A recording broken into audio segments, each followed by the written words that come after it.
All right, so we are in here setting these. It is a little spicy warm in here in Arizona. We are setting all of our quail eggs. So we cleaned this out, and we did set some of these.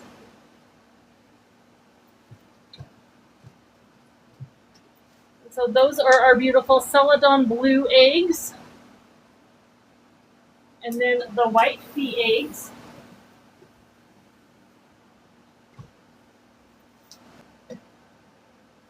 So we're just going to set our tiny little quail eggs in our incubator.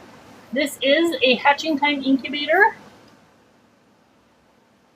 This is the CT60, and I did do a cleaning. I have had this machine for about 3 years. If you watched just a little bit ago when we were live, I did replace that Humasonic. It's super simple. Everything with this system is plug and play. And we are just going to set all of this in there. So this one here is actually a peacock tray because those eggs are bigger. You can do the peacocks, you can do goose eggs, all those fun things in there. So I need to replace that one because these quail egg holders don't fit. Oops, I do have one broken. Oh, there's 2 broken ones. I've only had 2 broken ones. I don't blame that on the shipper or the seller at all because this was well packaged. But looks like something heavy got dropped right on top of those little eggs because they are broken right there.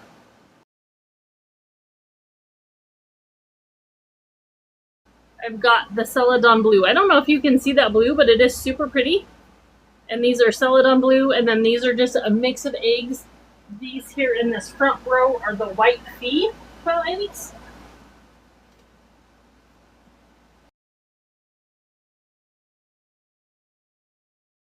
I am here in Arizona. Quail, we have lots of different types of quail that are wild. The gamble quail is ones that we see a lot, so I'm just experimenting with these.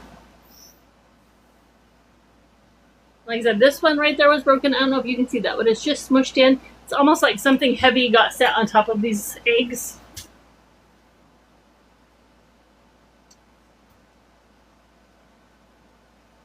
Like I said, I don't blame the shipper. They tried so hard to get these to me in piece.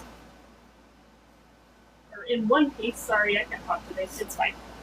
Let's see. So, and this is actually the shipping material that they sent them in. They were well packaged. So like I said, this was not it wasn't the supplier's problem. It's definitely just shipping something from Georgia. Shipping something from Georgia that's this delicate, you're just going to have broken eggs. But they also send extras. Like I said, I ordered 30 of those Celadon blue, and I got 36 of them. And I haven't counted these, so I don't know how many extra, but I'm sure it's more than the 3 broken eggs that we've seen so far. And that one was broken too. I don't know if you can see that.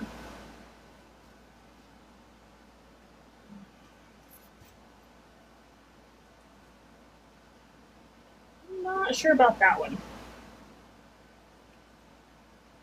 So I want you guys to make sure, follow me here, join us, because we are going to come back in a couple days and we'll see if we can candle these eggs. Because these are so dark, they are going to be harder to candle. But we will try it anyway. We'll have to wait until it's dark out here.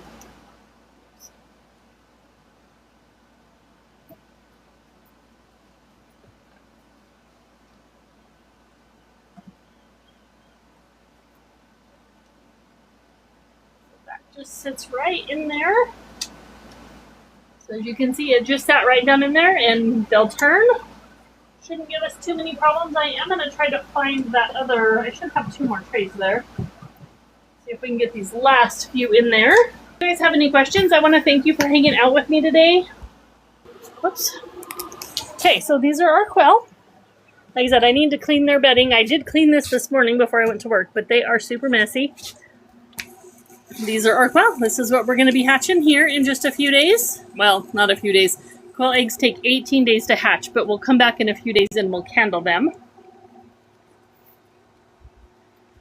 So these guys here are right at, I think they started hatching on Friday night.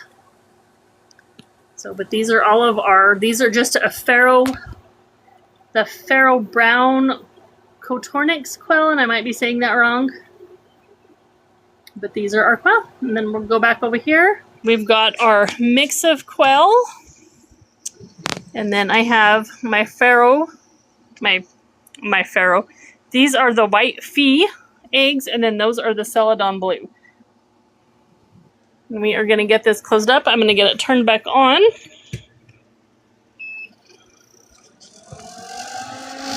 This is a little loud. That fan will settle down once it's in there. Then I'm just going to plug this in. Everything with this system is plug and play. That's what I love. You pull it out. You put in the hatching cages. And then you're going to close the door. The temperature and the humidity will start coming back up. And then this uses this 1 gallon water reserve and the humisonic sensor, and it's going to make, whoops, I've got some drippies there. I need to fix that. I lost the lid, so we're scrounging and just using some aluminum foil right there, and it's going to keep that temperature and that humidity super stable. It has a light, so we can even peek in on them and see how they're doing.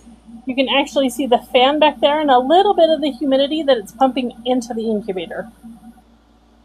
So that's what I like about this one, because I've used other incubators, the circle ones, and some of those, and you have to constantly keep filling up that water and making sure that your levels stay fine. This one, I can literally walk away from it for 2 or 3 days, and it works just fine.